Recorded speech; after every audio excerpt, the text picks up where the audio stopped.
बिस्मिल्लाहिर्रहमानिर्रहीम। अस्सलाम वालेकुम नाज़रीन, आप यूट्यूब चैनल देख रहे हैं। मैं इमरान खान हूँ। सबसे पहले रावलपिंडी की बात करते हैं, लेकिन उससे पहले एक वाक़या पेश आया और वो अभी थोड़ी देर पहले रात में लेट नाइट रिपोर्ट हुआ है, और वो ये है कि नामालूम अफराद जो हैं, और इनके बारे में उमर अयूब खान साहब ने जो ट्वीट किया, उन्होंने कहा जी कि वो एजेंसी से मुतल्लिका लोग हैं जो दाखिल हुए हैं पार्लियामेंट लॉजेस में। पार्लियामेंट लॉजेस जो है वो महफूज जगह समझी जाती है, जैसा कि समझा जाता है कि कौमी असम्बली, थोड़े दिन पहले कौमी असम्बली के अंदर अटैक हुआ था, नकाब पोशों ने आकर वहाँ पे एमएनएस को गिरफ़्तार किया था। और अब इसी तरह जो है वो ख्वाजा शहराज हैं, पाकिस्तान तहरीक इंसाफ के रुकन कौमी असम्बली, और उनके ऊपर टॉर्चर किया गया, और जो स्टाफ के मेंबर्स हैं उनके ऊपर भी बेईमाना तशद्दुद किया गया, और ये नामालूम अफराद हैं जिन्होंने आकर वहाँ पर टॉर्चर किया है। ये वाक़या रिपोर्ट हुआ, मैं आपको बता दूँ। लेकिन आज का जो इम्पॉर्टेंट दिन है वो रावलपिंडी के हवाले से है। पाकिस्तान तहरीक इंसाफ में इमरान खान साहब ने कॉल दी थी कि एहतजाज किया जाएगा रावलपिंडी में। लियाकत बाग जो है वो इस एहतजाज का मरकज़ी पॉइंट था। पहले तो मनाज़िर आए लियाकत बाग से, उसको ताले लगा दिए गए, सील कर दिया गया, वहाँ पे कंटेनर्स पहुँचा दिए गए, पुलिस की नफरी पहुँचा दी गई। उसके बाद पाकिस्तान तहरीक इंसाफ के कारकुनों की गिरफ्तारियाँ, लाठी चार्ज, जहाँ पे जो निकलता है वहाँ उसको गिरफ़्तार किया जाता है, वार्निंग दी जाती है। फिर 2 दिन के लिए, क्योंकि पाकिस्तान तहरीक इंसाफ का एक प्रोग्राम है एहतजाज करने का, तो 2 दिन के लिए दफ़ा 144 का नफाज कर दिया गया रावलपिंडी में। और ये पहले भी करते रहे, हमेशा से ऐसे ही करते रहे, हर हुकूमत ही करती है, लेकिन ये हुकूमत बार बार करती है, बहुत ज़्यादा करती है, फस्तायत में ज़रा 4 कदम आगे निकली हुई है। तो दफ़ा 144 इन्होंने नाफिज कर दी, और रेंजर्स को भी कॉल कर लिया गया। रेंजर्स की 6 कंपनियाँ बताई जा रही है जी, उनको भी पहुँचाया गया। फिर जगह जगह पे कंटेनर्स खड़े किए गए, हज़ारों की तादाद में जो है वो लोगों को परेशान किया गया। सैकड़ों कंटेनर्स पकड़ के उनको रोक लिया गया। जो कंटेनर के जो ड्राइवर्स हैं, जो कंडक्टर्स हैं, वो साथ मौजूद होते हैं, जो हेल्पर्स, वो बेचारे मीडिया को इंटरव्यूज़ देते हुए बता रहे थे कि जनाब हमसे तो पुलिस पैसे भी ले लेती है, 10-10 हज़ार रुपया, 20-20 हज़ार रुपया, और ये पुलिस को तो ऑर्डर मिलता है ना कंटेनर पकड़ते हैं, फिर वो कांस्टेबल होते हैं, वो दिहाड़ी लगाने से कहाँ बाज आते हैं। वो बेचारे, कहीं कंटेनर वाला कहता है मेरे से 20 हज़ार ले लिया, कोई कहता है 10 हज़ार ले लिया, कोई कहता है जी मेरा मोबाइल भी साथ ले गए मेरी गाड़ी की चाबी के साथ, तो सबकी चाबियाँ भी ले जाते हैं, पैसे भी ले जाते हैं, इनकी तलाशियाँ भी लेते हैं। तो बहुत बेचारों को परेशान किया जाता है, कंटेनर वालों को।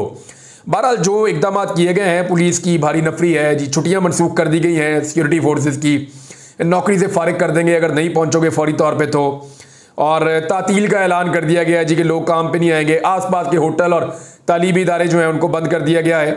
कारकुनों को और शहरियों को गिरफ्तार किया गया है। सोशल मीडिया के लोगों को हिरासत में लिया गया जो वहाँ पर कवरेज करने के लिए गए थे मीडिया के, लेकिन फिर उन्हें छोड़ दिया गया बाद में। और मज़े की बात यह है कि पाकिस्तान तहरीक इंसाफ ने सिर्फ लियाकत बाग की सराउंडिंग में एहतजाज की कॉल दी थी, लेकिन हुकूमत इतनी खौफजदा है कि हुकूमत ने रावलपिंडी भी बंद कर दिया, ज़िला बता रहा हूँ मैं आपको, ज़िला रावलपिंडी बंद कर दिया, ज़िला अटक बंद कर दिया, ज़िला जेलम बंद कर दिया, ज़िला चकवाल भी बंद कर दिया।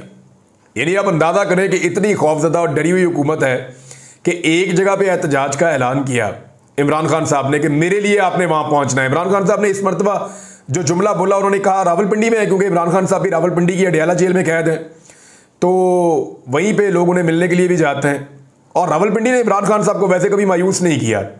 13 की 13 सीटें फॉर्म 45 के मुताबिक रावलपिंडी के लोगों ने इमरान खान साहब को जितवाई हैं, पूरे डिवीजन को जितवाया है।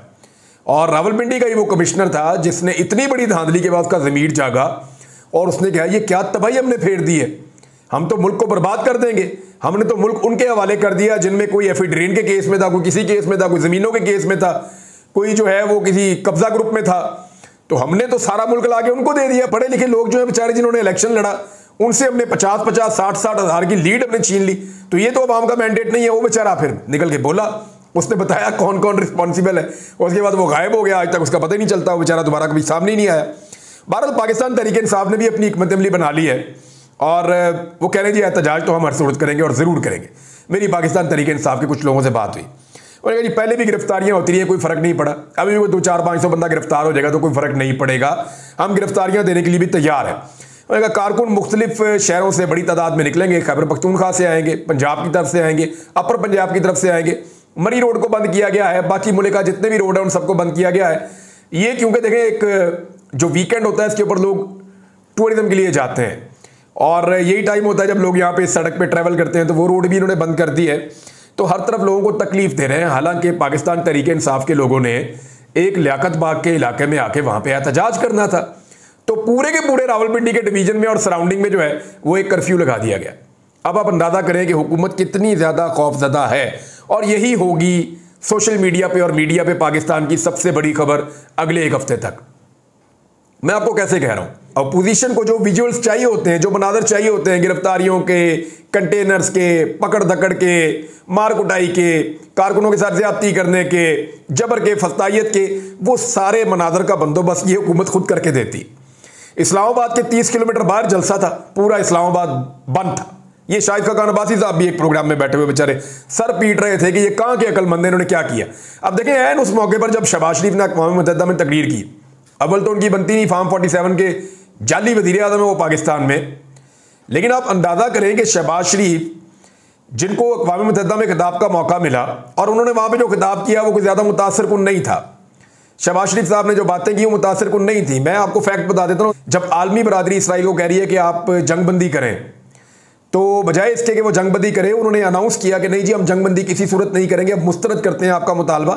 700 उन्होंने लबनानी शहरी शहीद कर दिए हैं, हज़ारों ज़ख्मी हैं, और इसराइल ने कहा जी कोई मैं आपकी अपील नहीं मान रहा, और उन्होंने ये कहा कि अब तक हमने 220 अपने अहदाफ को निशाना बनाया है और हिजबुल्लाह पे हमने ये हमला किया है, जबकि औरतों और बच्चों की बहुत बड़ी तादाद जो है वो जाँ बहक हुई है।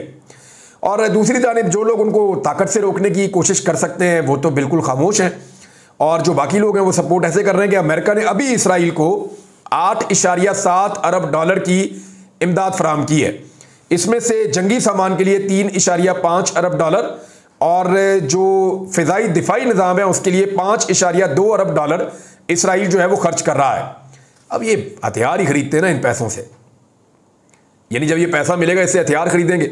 अमेरिका फंडिंग करता है, देखिए इसको गौर करें, ये एक साइकिल है पैसे का। अमेरिका के पास बहुत ज़्यादा पैसा इकट्ठा होता है, उसके अंदर जो है हर तरह के लोग रहते हैं अमेरिका में, अच्छा उनका टैक्स का निज़ाम है, तो बहुत ज़्यादा पैसा उनके पास इकट्ठा होता है, जिस बुनियाद पे दुनिया के अंदर वो एक अमीर तरीन मुल्कों में से एक है। तो उनके पास वेल्थ बहुत ज़्यादा है, पैसा बहुत ज़्यादा है, डॉलर बहुत ज़्यादा है अमेरिका के पास। तो अमेरिका जो है वो अपने डॉलर्स की बुनियाद के ऊपर, अपनी ताकत की बुनियाद के ऊपर दुनिया पे सुपर पावर के तौर पे हुकूमत करता है, जो उनका दावा है। अब इसको अगर आप एक एंगल से देखें कि हथियार जो दुनिया में बेहतरीन कंपनियां बनाती हैं उनका ताल्लुक भी अमेरिका के साथ है।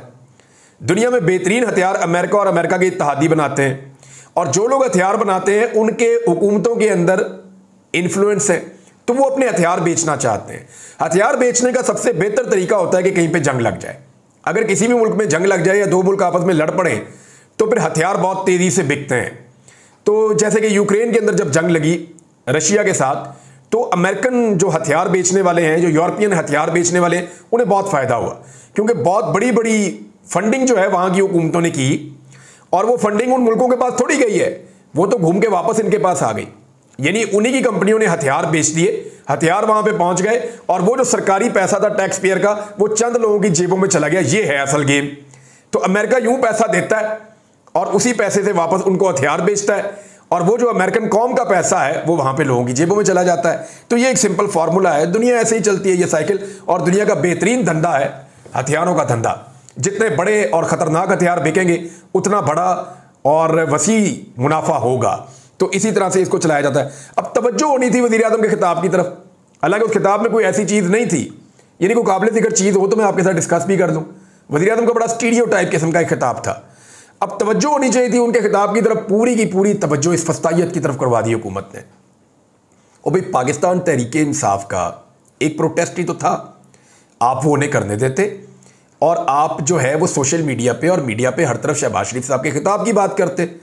इमरान खान साहब के तो अशरे अशीब वो खिताब नहीं कर सके, जरूरत तो उनके अंदर थी नहीं। वो कहते हैं दुनिया को कि जनाब अमेरिका उनको फंडिंग क्यों दे रहा है, जब आप कहते हैं जंगबंदी करें वो जंगबंदी नहीं करता, फिर भी आप उनको 8.7 अरब डॉलर दे रहे हैं। आवाज़ उठानी चाहिए थी कि इंसानों को मारने के लिए पैसे क्यों दे रहे हो, लेकिन शहबाज शरीफ साहब ने आवाज़ नहीं उठाई। अब सारी तवज्जो बजाय इसके कि शहबाज शरीफ साहब ने तकरीर की थी, थोड़ी बहुत वहाँ पर चली जाती, जितनी बनती थी वो भी नहीं जाएगी। वजह यह है कि रावलपिंडी में टका के फस्तायत हो रही है, और रावलपिंडी में रोकने की कोशिश की जा रही है। तहरीक इंसाफ के लोग कहते हैं हम तो नहीं रुकते, हमारे तो सारे काफिले आएंगे, हम गलियों मोहल्लों से निकलेंगे, हमारी खवातीन और बच्चे भी निकलेंगे, और जहां पे रोका जाएगा पाकिस्तान तहरीक इंसाफ ने एक हिकमत अमली बनाई है कि वहीं पे हम बैठ जाएंगे। जहां पे हमें रोकेंगे सामने आएंगे, हम वहीं पे खड़े होकर एहतजाज शुरू कर देंगे, वहीं पे उनका मुकाबला करेंगे। गिरफ्तारियां करते हैं तो हम गिरफ्तारियां देंगे। ये पाकिस्तान तहरीक इंसाफ के लोगों ने कहा, और जो पाकिस्तान तहरीक इंसाफ के वकला हैं उन्होंने भी श्योरिटी दी है कि जितने लोग गिरफ्तार होंगे उनको कानूनी मावनत फराहम की जाएगी और तमाम लोगों की जमानतों का बंदोबस्त भी किया जाएगा। तो ये 2-4 दिन की गिरफ्तारी होती है, इससे ज़्यादा रख ही नहीं सकते। ज़्यादा बड़ी तादाद में लोगों को गिरफ्तार करके कभी भी ज़्यादा देर नहीं रख सकते, ये मुमकिन नहीं होता।